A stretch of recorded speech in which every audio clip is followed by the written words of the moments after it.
Historia natural de la enfermedad. Trombosis venosa profunda. La trombosis venosa profunda es una afección en la cual se forma un coágulo de sangre llamado trombo en una vena profunda, generalmente en las piernas. Puede causar diversos defectos o daños dependiendo de si se trata de un episodio aislado o recurrente y si se presentan complicaciones. En el primer periodo tenemos al periodo prepatogénico. En nuestro agente tenemos a la éstasis venosa, al daño a la pared de la vena y la hipercoagulabilidad. La éstasis venosa es la disminución o detección de flujo sanguíneo en las venas, lo que puede ocurrir por inmovilización prolongada, insuficiencia venosa crónica o compresión externa. Este flujo lento facilita la acumulación de factores procoagulantes y favorece la formación de coágulos. Daño a la pared de la vena. Lesiones en el endotelio venoso, o sea, la capa interna de la vena. Puede deberse a trauma físico, inflamación, cirugías o la inserción de catéteres. Este daño activa plaquetas y factores de coagulación, promoviendo la formación de trombos. Hipercoagulabilidad. Es un estado en el cual la sangre tiene una mayor tendencia a coagularse. Puede ser causado por factores genéticos, como la mutación del factor B Leiden o adquiridos por mediante el embarazo, cáncer, uso de anticonceptivos orales, síndrome antifosfolípido, etc. Huésped. Lo van a presentar todas aquellas personas que contengan obesidad, tabaquismo, limitación del movimiento, mujeres embarazadas o mujeres que consuman píldoras anticonceptivas. En el medio ambiente tenemos al exceso de grasa corporal, tener más de 60 años, estar embarazada, consumir tabaco o tener falta de movimiento. Ahora bien, pasamos a la etapa subclínica, en el periodo patogénico.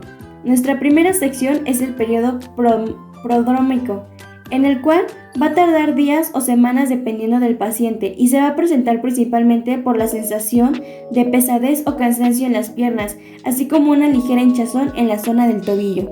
En cambios tisulares tenemos al cambio del color de la piel, haciéndola enrojecimiento o teniendo cianosis, o sea, una coloración azul. Signos y síntomas.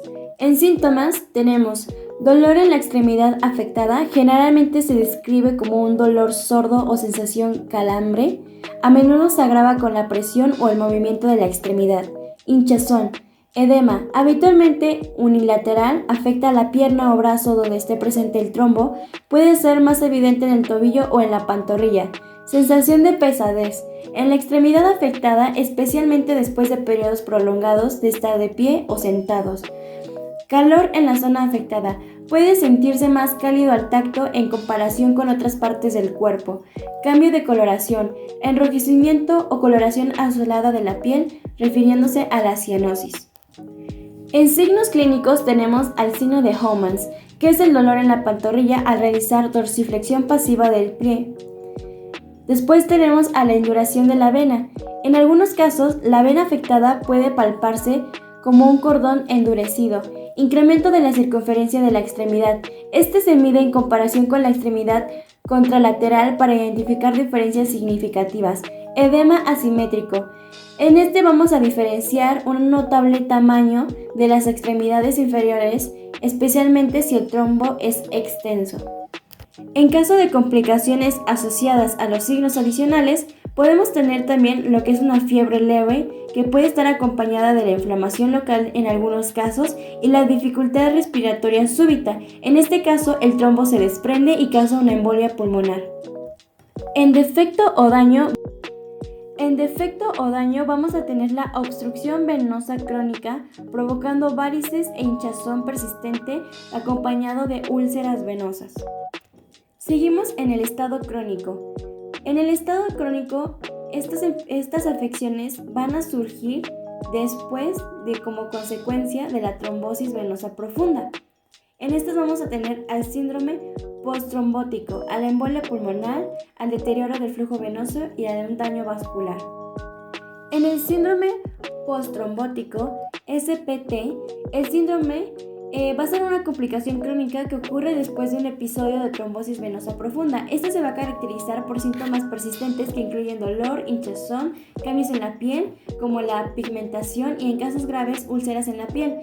El SPT ocurre debido a la obstrucción de las venas por el trombo, en este caso pues el coágulo, o el daño a la válvula venosa, lo que va a dificultar el retorno de la sangre al corazón y puede causar una insuficiencia venosa crónica. Después tenemos a la embolia pulmonar, EP. La embolia pulmonar es una complicación grave y potencialmente fatal que ocurre cuando un coágulo sanguíneo, en este caso el trombo, se va a desprender de una vena profunda, que va a estar generalmente en las piernas, y va a viajar a través del torrente sanguíneo hasta los pulmones, bloqueando una arteria pulmonar. Esto puede causar una obstrucción parcial o total del flujo sanguíneo en los pulmones, lo que puede provocar un daño al tejido pulmonar y dificultar la respiración. Después tenemos al daño vascular. El daño vascular se refiere a cualquier tipo de lesión o alteración en las paredes de los vasos sanguíneos, lo que puede resultar en sangrados, coágulos sanguíneos o problemas de flujo sanguíneo. El daño a las venas o arterias puede ser causado por una variedad de factores. En este caso, la trombosis venosa profunda. El daño a las venas puede inferir con el retorno sanguíneo adecuado, favoreciendo la formación de coágulos o contribuyendo al desarrollo de la insuficiencia venosa crónica. Y después tenemos a la muerte. En el caso de la muerte vamos a tener a la embolia pulmonar masiva. Como se había comentado antes, es una forma grave en la cual el coágulo de la sangre va a bloquear una arteria pulmonar de manera significativa, lo que va a interrumpir gravemente el flujo sanguíneo hacia los pulmones. En estas vamos a tener características: la obstrucción significativa y el compromiso hemodiético. En la obstrucción significativa, a diferencia de una embolia pulmonar más pequeña, en la masiva el coágulo va a bloquear una gran arteria pulmonar, afectando a una área considerable del pulmón. En el compromiso hemodiático, la obstrucción mayor afecta a la circulación pulmonar, causando una caída en la presión arterial y una disminución del retorno venoso al corazón, lo que puede provocar un shock y un fallo cardíaco derecho. Continuemos con los 3 niveles de prevención. En el primer nivel de prevención vamos a tener la promoción para la salud y la protección específica. En la promoción para la salud vamos a tener caminar, nadar o realizar algún tipo de ejercicio físico. Después vamos a tener el controlar el peso corporal. Esto se va a realizar mediante dietas y también ejercicio físico. Dejar de fumar, y también se recomienda que durante los viajes largos se realicen pequeños ejercicios de estiramiento y caminar cada 2 o 3 horas. Y asimismo supervisar el uso de métodos anticonceptivos con el ginecólogo. Después tenemos a la protección específica. En la protección específica vamos a mantener un peso adecuado a la altura y en caso de alguna cirugía, movilización temprana y uso profiláctico de anticoagulantes según la indicación médica. Después tenemos al segundo nivel de prevención. En este va a ser el diagnóstico precoz y el tratamiento oportuno. En el diagnóstico precoz vamos a tener el reconocimiento temprano de los síntomas, que es muy importante.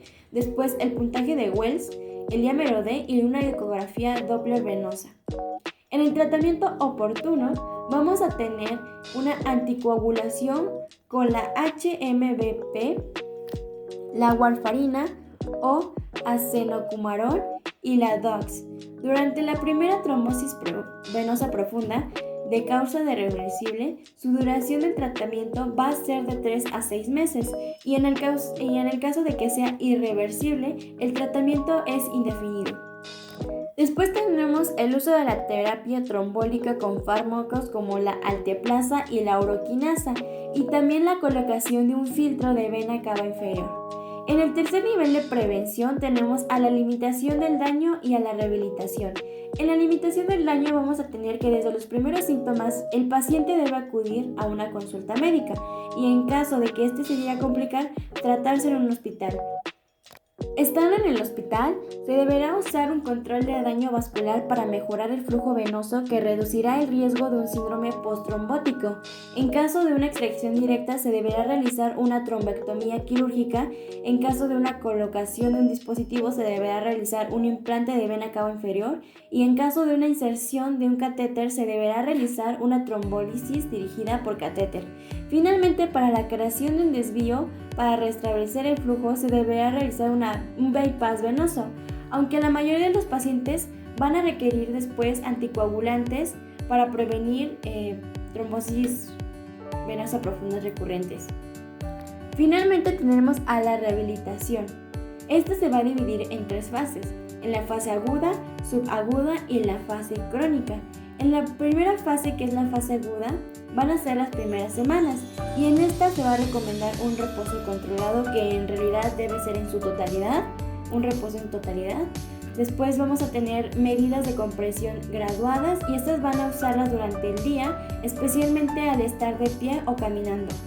Asimismo, elevaciones de la extremidad, ejercicios suaves como la flexión y la extensión. Después tenemos a la segunda fase, que es la fase subaguda, y esta va a ir de la 4ª a la 12ª semana. En esta vamos a tener una reintroducción a la actividad física, haciendo ejercicios físicos pequeños, y después van a ser ejercicios dirigidos por una fisioterapeuta, la cual va a fortalecer los músculos de la pierna y mejorar la flexibilidad. También vamos a tener las técnicas de drenaje linfático manual en caso de un edema persistente. Y finalmente tenemos a la fase número 3, a la fase crónica, y esta va a ser del 3er mes al 6º mes o más meses. En este vamos a tener actividades aeróbicas, seguimiento del flujo venoso mediante ecografías de Doppler.